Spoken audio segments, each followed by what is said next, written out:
Ada sebuah hadis yang dhaif. Hadis ini dhaif.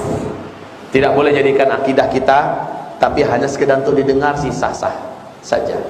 Apa kata Rasul? Bahwa Al-Mahdi dibaiat nanti di bulan Muharram. Diawali dengan terjadi hantaman meteor ke muka bumi pada bulan Ramadan, di pertengahan Ramadan pada hari Jumat.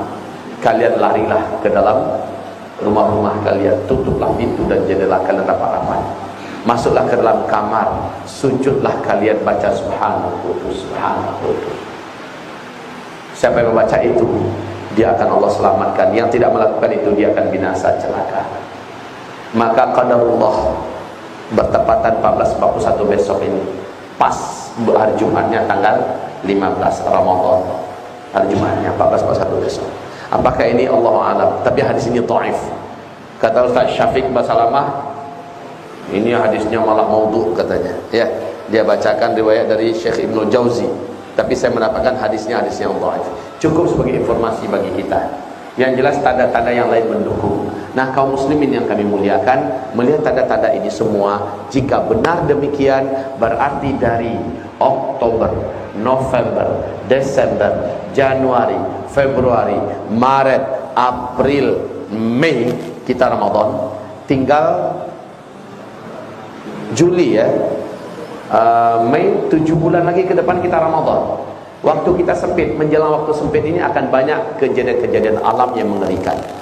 Lihat saja, kalau ini benar-benar terjadi, berarti sah. Jika belum terjadi, kita berlapang dada, kita senang dan bangga, kita sujud syukur, dan kita diberi oleh Allah kelapangan dan kesempatan lagi ke depan. Jika terjadi, jika tidak, bersyukur kita sama-sama. Jika terjadi, harusnya setelah saya sampaikan, bapak-bapak, ibu-ibu melakukan persiapan. Sebab apa? Sebab akan banyak bencana-bencana alam yang mengerikan yang akan terjadi.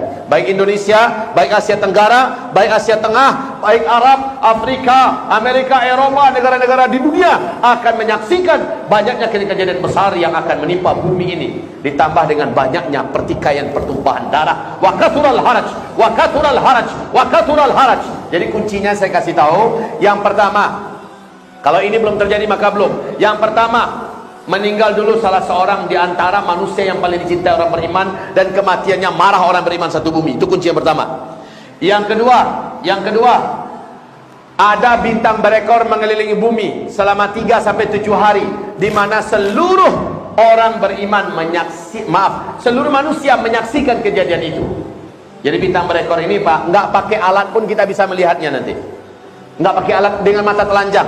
Bintang berekor ini mengelilingi bumi antara 3 sampai 7 hari. Kalau terjadi pada masa kita sampai Ramadan besok, berarti bersiap-siaplah kalian, kata Rasulullah. Persiapkan makanan yang dapat bertahan selama 1 tahun, dan selamatkanlah diri kalian dan keluarga kalian. Saat itu saya anjurkan, larilah meninggalkan kota dan pinggir-pinggir pantai. Jauhkanlah diri dari gunung-gunung meletus, dan berikanlah diri kita di tempat-tempat yang tersedia sumber mata airnya banyak, tanahnya subur untuk bercocok tanam, dan kapling-kaplingan tanahnya sudah milik kita. Bangunlah rumah-rumah sederhana untuk tempat bertahan kita dari masa-masa fitnah, masa-masa chaos. Hal itu sudah disaksikan, tapi saya anjurkan sih dari sekarang Pak. Dari sekarang, jangan nanti udah terjadi baru nampak, saat itu kita siapkan. Saya rasa sulit itu Pak. Saya rasa sulit untuk mempersiapkan diri. Kalau iya sekarang, sementara belum dipakai, serahkan ke Tahfiz Quran untuk dijadikan sebagai lembaga tahfiz yang bisa dikelola untuk pendidikan Al-Quran di sana. Tapi setelah terjadi, kita semua sudah punya tempat di mana kita lari dari tepi pantai, dari kota-kota besar, dari tempat gunung-gunung meletus. Ini kota besar loh ya. Jabodetabek secara merata adalah kota-kota besar. Saran saya, dari sekarang sudah bikinlah tempat di puncak-puncak bukit yang punya sumber mata air. Bukit itu jauh dari kota, jauh dari gunung berapi, dan punya sumber-sumber kehidupan. Ini yang saya sarankan Pak. Maaf kalau boleh saya beri pilihan, untuk orang Sumatera, larilah ke Sumatera. Kalau Jawa, saya kurang begitu yakin dengan keamanan Jawa. Wa kathural haraj, sangat banyak nanti terjadi haraj. 3 kali Nabi mengatakan. Para sahabat bertanya, qalu wa mal haraj, apa yang kau maksud dengan haraj ya Rasulullah? Nabi menjawab, al-qatslu, al-qatslu, al-qatslu. Akan banyak terjadi pembunuhan, pembantaian, pembunuhan, pembantaian, pembunuhan, pembantaian. Karena kelaparan, karena kesusahan hidup, manusia akan saling berlomba-lomba bertahan hidup dengan cara apa saja, walaupun membunuh tetangganya sendiri. Hadis Sahih Bukhari di kitab Al-Adabul Mufrad, demi sepotong roti, demi segenggam beras, orang rela membunuh tetangganya sendiri. Itu hanya terjadi kalau tinggal di tengah-tengah komunitas fasik, komunitas yang jahil. Mereka tidak akan peduli, Pak, yang penting bisa bertahan hidup.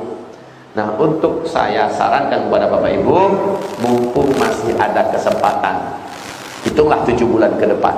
Ustaz, kalau nggak terjadi bagaimana? Ya sama-sama bersyukur kita pada Allah. Sama-sama bersyukur. Tempat itu biarkan untuk lembaga tahfiz Quran mengelola para calon-calon hafiz. Kita wakafkan penggunaannya. Tapi kalau sudah betul-betul terjadi, kita sudah tahu kemana tempat kita kumpul bersama-sama. Begitu yang saya maksud. Ya, ada ruginya tidak? Tidak. Saya juga anjurkan betul kepada bapak-bapak, ibu-ibu yang bisa mendengar dan yang mau percaya. Siapa yang punya duit sekarang ini, kalau bisa segera jadikan tabungannya berbentuk emas. Jadikan tabungannya berbentuk emas. Simpan. Silent, diam-diam. Cukup suami istri yang tahu. Jangan habis belanja emas, foto pula emas tuh. Sebarkan di grup. Kajian Uzma tadi saya sudah mulai beli emas. Disatroni maling, Pak. Diam-diam saja. Ada duit sedikit, beli emas. Ada duit sedikit, beli emas. Ada duit sedikit, beli emas. Kenapa demikian? Nabi kita benar-benar menekankan, nanti di akhir zaman kalian semua akan kembali menggunakan emas dan perak sebagai mata uang kalian. Emas dan perak. Saat itu uang-uang kertas kalian akan berserakan di pinggir jalan, menjadi kertas-kertas yang tidak berguna dan tak berharga, dipermainkan oleh anak-anak kecil kalian seperti daun-daun menguning yang berguguran dari batang pohon. Akan kembali kepada emas. Bill Gates telah menyebutkan kepada kita bahwa bersiap-siaplah menuju kepada kehancuran ekonomi global yang menjadikan uang tidak lagi ada nilainya. Negara manapun akan merasakan dampak yang sangat mengerikan akibat kehancuran ekonomi global ini. Krisis moneter paling parah sepanjang umur dunia. Dan negara yang mampu bertahan adalah negara yang punya stok emas.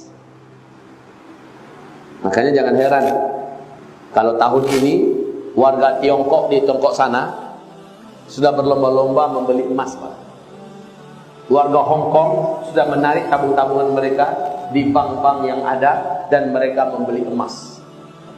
Cina hari ini gila-gilaan membeli dan mengumpulkan emas. Amerika, Australia, Jerman, Inggris, di negara besar dunia sekarang sedang membuat stok emas. Dan mereka yakin masa uang kertas ini akan berakhir. Kalau Bapak Ibu mendengar ada Bitcoin atau electronic money, saya pastikan dengan hadis Nabi itu tidak akan pernah berjaya. Walaupun sudah dimulai sekarang, kan sudah mulai tol, ya beberapa mall kan sudah mulai menggunakan Bitcoin, ya, menggunakan electronic money. Tapi itu tidak akan sampai sukses berjaya memimpin dunia. Sebab apa? Masih di masa-masa jayanya uang kertas ini akan berakhir. Bapak semua akan digiring secara pasti oleh Allah kembali menggunakan emas. Jadi siapa yang punya duit, ada rezeki sedikit, ya, belilah emas. 1 kilo, 2 kilo, belilah emas. Kenapa ketawa, Pak? Tapi amalkanlah nasihat ini, Bapak tidak akan menyesal. Apa ruginya kita menjadikan tabungan kita tabung emas? Ada ruginya tidak? Emas cenderung naik harganya dan yang pasti dia stabil, ya kan? Toh kapan-kapan kita perlu uang masih bisa kita uangkan. Jadi nggak ada ruginya. Ini nasihat saya, ya. Wahai hamba-hamba Allah, Bapak Ibu sekalian, di akhir zaman ini kata Rasulullah sallallahu alaihi wasallam, orang-orang yang dijamin terjaga, orang-orang yang dijamin Allah selamatkan, baik dari dukhon, baik dari fitnah kemurtadan, baik dari fitnah kemunafikan, baik dari ketika munculnya Dajjal. Orang yang dijamin oleh Allah selamat hanyalah orang yang imannya benar, imannya kuat, akidahnya teguh, tauhidnya lurus, sementara amal soleh mereka banyak. Mereka lah yang dijamin oleh Allah selamat. Bukan orang yang duitnya banyak, bukan orang investasinya banyak, bukan orang yang jabatannya tinggi, bukan orang yang hartanya dan tanahnya luas, bukan penguasa pemimpin, orang yang memiliki pangkat yang hebat. Tidak, yang akan selamat di akhir zaman hanyalah orang yang akidahnya kuat, imannya mantap, tauhidnya lurus, sementara amal solehnya banyak. Hanya ini orang yang akan diselamatkan oleh Allah Subhanahu wa ta'ala.